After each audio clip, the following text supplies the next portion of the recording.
ও ভাইজানেরা, আমরা কিছু মানুষ আছি রোজা আসলে পেটের যন্ত্রণা শুরু হয়, রোজা আসলে শরীর খারাপ বেড়ে যায়, রোজা আসলে বিভিন্ন রকমের অজুহাত দেখিয়ে রোজার মাসে প্যাক প্যাক করে খাই, মানুষের সামনে বলে বেড়াই আমার রোগগ্রস্ত, আমি রোগে আক্রান্ত, আমি রোগে পড়ে যাব, রোজা রাখতে পারবো না। ও ভাইজানেরা, আমি আপনাদেরকে বলে যাব, বড় বড় বৈজ্ঞানিক যারা আছে, বড় বড় সায়েন্টিস্ট যারা আছে,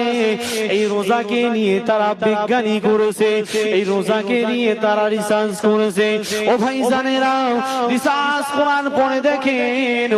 মানুষের ভিতরে ছোট্ট একটি গোস্ত আছে, ওই মানুষের এই ছোট্ট গোস্তটা যখন বেশি বেশি করে বেড়ে যাবে, মানুষ তত রোগে আক্রান্ত পড়ে যাবে। ও ভাইজানেরা, কিতাবের মধ্যে পাওয়া যায় মানুষ যখন খাওয়া দাওয়া বন্ধ করে, বৈজ্ঞানিকরা রিসার্চ করে বলেছেন একটা মানুষ সকাল থেকে নিয়ে 8, 9, 10 ঘন্টা যখন উপোস থাকবে, মানুষ যখন না খেয়ে থাকবে, ওই গোস্ত আস্তে আস্তে শুকিয়ে আসার কারণে আমার আল্লাহ পাক আল্লাহ তাআলা তার যাবতীয় রোগকে আমার আল্লাহ ভালো করে দেয়।